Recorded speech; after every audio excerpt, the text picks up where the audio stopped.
পশ্চিমবঙ্গের উত্তর 24 পরগনা জেলার ব্যারাকপুর 1 নম্বর ব্লকের পানপুর কেউটিয়া গ্রাম পঞ্চায়েতের অন্তর্গত অবিরামপুর এলাকায় পানপুর কৃষক ক্ষেত মজুদের রাজনৈতিক সম্মেলন কেন্দ্র করে আজ তৃণমূলের শক্তি প্রদর্শন।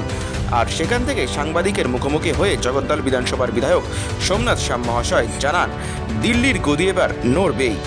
চলুন শুনেন কি বলছেন তিনি। এই জেলায় হয়নি সেই সম্মেলন আজকে কলকাতার ক্ষেত মজদুর সংগঠনের তরফ থেকে রহমান এবং তার সহযোগী সবাই মিলে এই ধন্যবাদ বললাম।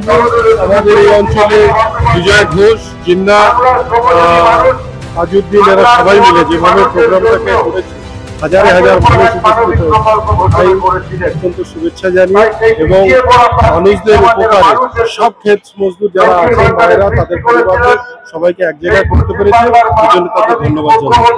যখন আন্দোলন হয়েছিল যে কীটনাশক কিংবা যা যা জিনিসের দাম কেটেন সেগুলো যখন বেড়ে গেছিল, তখন যেভাবে আন্দোলন হয়েছিল তাদের হত্যা করা হয়েছিল হাজারে হাজার মানুষকে।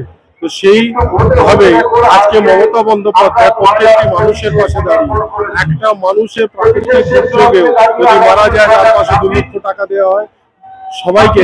আজকে আলু চাষ থেকে আরম্ভ করে সর্ষে, ধান, যে কোনো চাষ ক্ষতি হলে তার ক্ষতিপূরণ দেয়। তো সব জায়গায় মমতা বন্দ্যোপাধ্যায় কিষাণ বন্ধু নামে ক্রেডিট কার্ড থেকে আরম্ভ করে সবকিছু দিয়ে তাদের আজকে সাহায্য করছে, তাদের পাশে আছে।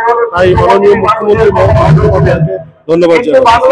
এসআইআর একটা চক্রান্ত, যেটা তারা হরিয়ানা, পাঞ্জাব, চণ্ডীগড়, মহারাষ্ট্র, মধ্যপ্রদেশ বিভিন্ন জায়গায় করে তারা ভেবেছিল যে বাংলায় এসেও তারা পার পেয়ে যাবে, কিন্তু বাংলায় আর তারা কোনো পার পাবে না। এখানে একটা বৈধ ভোটারের নাম যদি কাটা হয়, তার প্রতিবাদে দাঁড়িয়ে আছে রাস্তায় অভিষেক বন্দ্যোপাধ্যায়, আমাদের সেনাপতি, তার জবাব দেবে এবং দিল্লির গদি নাড়িয়ে দেবে।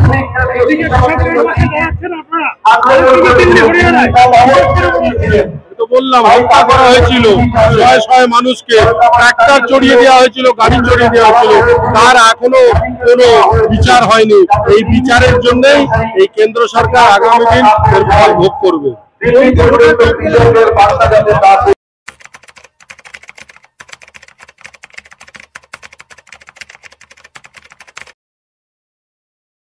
অত্যন্ত দারিদ্র পরিবারের সন্তান, খুব কাছ থেকে দেখেছি মানুষের দুঃখ কষ্ট, খুব কাছ থেকে অনুভব করেছি মানুষের দুঃখ কষ্টের লড়াই। মানুষের কথা, মানুষের ভাবনা, মানুষের দাবি আমরা তুলে ধরি নির্ভয় নিরপেক্ষভাবে। গ্রামের পথ থেকে শহরের চৌমাথা, যেখানে অন্যায় দেখি সেইখানে পৌঁছে যায় আমাদের মাইক্রোফোন।